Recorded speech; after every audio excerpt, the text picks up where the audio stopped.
السلام علیکم ورحمۃ اللہ وبرکاتہ۔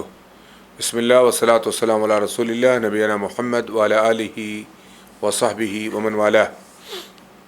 معزز ناظرین کرام، کتاب احکام رمضان کا مسلسل درس ہم لوگ سن رہے ہیں۔ آج ہمارے سامنے باب نمبر 46 چیپٹر نمبر 46 ہے، جس میں روزہ میں تھوک اور بلغم نکلنے کے تعلق سے بحث کی جائے گی۔ روزہ میں انسان کے منہ میں تھوک بنتا ہے اور وہ عادتاً وہ کبھی کبھی نکلتے رہتا ہے، اس کو تھوک آ رہا ہے، لعاب بن رہا ہے، جا رہا ہے اندر، یا کبھی کھکارا جو ہے اور بلغم آیا اور چلا گیا اندر۔ تو ایسی صورت میں یہ تھوک اور بلغم نکلنے کا کیا حکم ہوگا؟ کیا اس سے روزہ ٹوٹ جائے گا یا روزہ نہیں ٹوٹے گا؟ پہلے ہمیں یاد رکھنا چاہیے کہ تھوک نگلنے سے روزہ نہیں ٹوٹتا۔ ایک انسانی فطرت ہے، لعاب ہمارے منہ میں بنتے رہتے ہیں اور ہم لوگ جو ہے کیا کرتے ہیں، اس کو ارادتاً غیر ارادتاً، چاہے ہوئے نہ چاہے ہوئے بھی وہ اندر جاتے رہتا ہے۔ تو یہ تھوک نکلنے سے روزہ نہیں ٹوٹتا ہے۔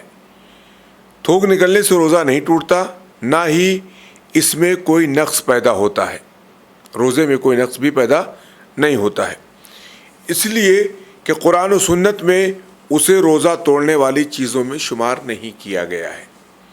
تھوک نکلنے کو جو ہے مفطرات صوم میں یا روزہ توڑنے والی چیزوں میں شمار نہیں کیا گیا ہے۔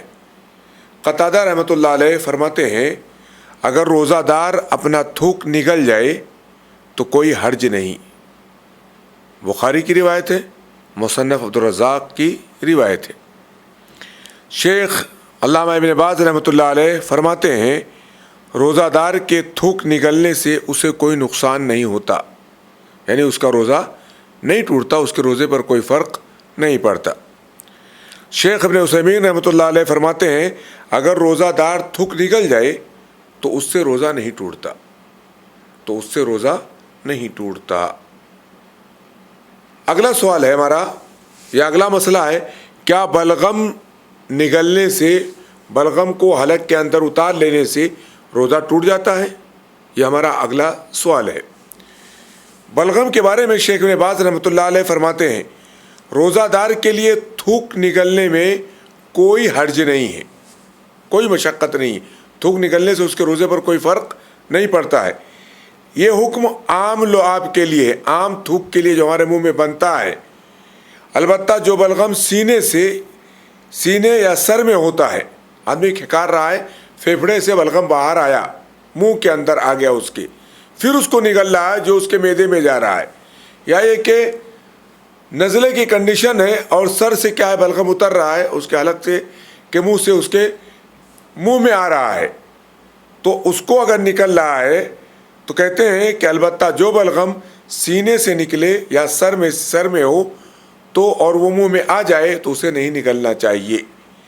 جب بھی یہ بلغم منہ میں آئے تو واجب ہے کہ اسے تھوک دے، اسے نگلے نہیں۔ اگر عمدن جان بوجھ کر کے اسے نگل لیا، اس کو اپنے پیٹ میں اتار لیا، تو صحیح قول کے مطابق روزہ ٹوٹ جائے گا، صحیح قول کے مطابق روزہ ٹوٹ جائے گا اور اسے وہ روزہ قضا کرنا پڑے گا، اسے وہ روزہ کیا کرنا پڑے گا؟ قضا کرنا پڑے گا۔ یہ شیخ ابن باز رحمۃ اللہ علیہ کا فتویٰ ہے اور انہوں نے اس کو جو ہے کھانے پینے کے زمرے میں شمار کیا ہے۔ لیکن شیخ البانی رحمۃ اللہ علیہ کے نزدیک ناک سے براہ راست بلغم حلق میں چلا جائے، آدمی کبھی کبھی سردی زکام ہے، تھوڑا سا وہ ایسے کرتا ہے، ناک کو سکڑتا ہے، یا جو ہے کیا بولتے ہیں کھکارنے کا کیا بولتے ہیں وہ اسٹائل کرتا ہے، نتیجہ کیا ہوتا ہے؟ اس کو احساس ہوتا ہے کہ ناک سے بلغم نکلا ہے یا ناک کے آس پاس اوپری حصے سے بلغم نکلا ہے اور ڈائریکٹ حلق میں چلا گیا ہے۔ کہتے ہیں کہ شیخ البانی رحمۃ اللہ علیہ کے نزدیک ناک سے براہ راست یعنی سیدھے بلغم جو ہے حلق میں چلا جائے اور وہ پیٹ میں اتر جائے تو اس سے روزہ نہیں ٹوٹتا۔ شیخ ابن عثیمین رحمۃ اللہ علیہ فرماتے ہیں، سینے یا سر سے نکلنے والا بلغم اگر منہ تک نہ آئے تو اس سے روزہ نہیں ٹوٹتا۔ حنبلی مذہب میں اس معاملے میں یہی ایک قول ہے لیکن اگر بلغم منہ تک آ جائے اور پھر روزہ دار اسے نگل جائے تو اس مسئلے میں اہل علم کے دو قول ہیں. بعض نے کہا کہ اس سے روزہ ٹوٹ جاتا ہے اور بعض لوگوں نے کہا کہ اس سے روزہ نہیں ٹوٹتا. انہوں نے اسے کھانے پینے کے ساتھ جوڑ دیا. جنہوں نے کہا کہ روزہ ٹوٹ جاتا ہے اس کو کھانے پینے کے ساتھ جوڑ دیا ہے. اور بعض نے کہا اس سے روزہ نہیں ٹوٹتا, انہوں نے اس کا حکم تھوک کا حکم رکھا ہے. جیسے تھوک ہے ویسے بلغم ہے, کیونکہ تھوک سے روزہ نہیں ٹوٹتا. حتیٰ کہ یہاں تک کہ اگر کوئی شخص منہ میں تھوک جمع کر کے اسے نکل جائے تب بھی اس کا روزہ نہیں ٹوٹتا. جبکہ بعض علماء کے نزدیک درمیان کسی مسئلے میں اختلاف ہو جائے تو فیصلے کے لیے کتاب و سنت کی طرف رجوع کرنا لازم ہے. اب یہ مسئلہ اگر مختلف ہی ہے ہمارے یہاں. بعض لوگ کہتے ہیں کہ بلغم منہ تک اگر آ گیا ہے, آدمی اس کو تھوک سکتا تھا لیکن نہیں تھوکا, نگل گیا تو کھانے پینے کا حکم ہوگا. بعض لوگ کہتے ہیں اس کا تھوک کا حکم ہوگا. جو کہتے ہیں کھانے پینے کا حکم ہوگا تو کھانا پینا تو ناجائز اور حرام ہے, اس سے روزہ ٹوٹ جاتا ہے, کہتے روزہ ٹوٹ جائے گا.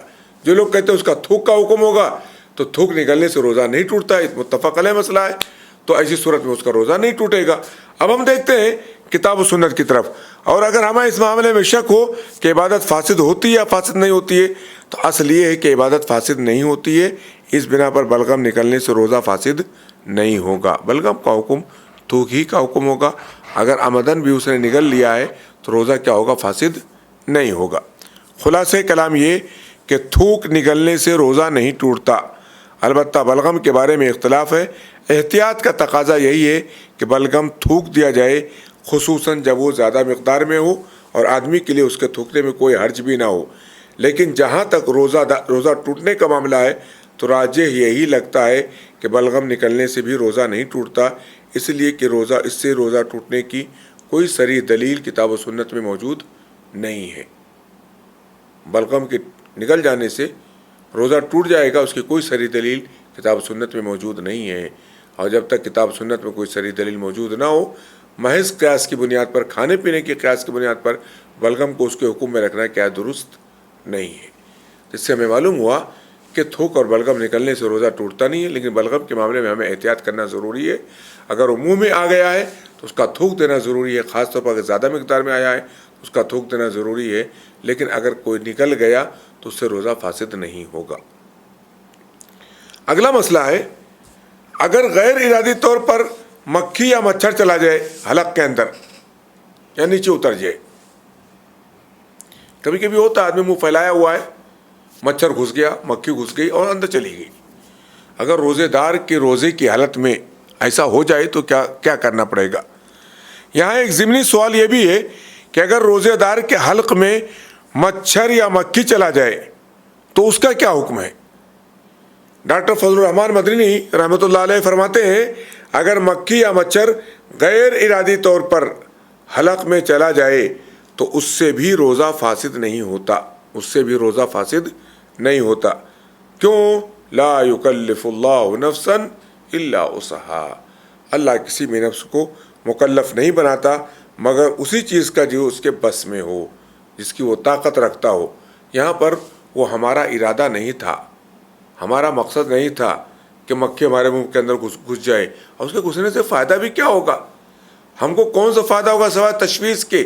کہیں نہ کہیں جا کر کے چپکے گی, اٹکے گی, تکلیف پہنچائے گی, ابکائی آئے گی اور گندگی کا احساس ہوگا. ظاہر بات ہمارے بس کی بات نہیں تھی, اس لیے مکھی یا مچھر کے چلے جانے سے روزہ فاسد نہیں ہوگا. یہ آج کے باب میں یہ تھوڑے چھوٹے مسائل تھے کہ تھوک نکلنے سے روزہ نہیں ٹوٹتا, یہ یقینی تھا. بلغم کے بارے میں اختلاف تھا, لیکن اس میں بھی یہی راجح قول ہے کہ اس سے بھی روزہ نہیں ٹوٹتا ہے. اگر غیر ارادی طور پر نہ چاہے ہوئے اور ویسے ہی حادثاتی طور پر اگر مکھی یا مچھر چلا جائے حلق کے اندر تو اس سے بھی روزہ فاسد نہیں ہوگا. یہ چند مسائل تھے جو ہم نے آج کے اس درس میں پڑھے ہیں. اللہ تعالی ہمیں علم نافع عطا فرمائے. وصلی اللہ علی نبینا محمد وعلی آلہ وصحبہ وسلم. والسلام علیکم ورحمۃ اللہ وبرکاتہ.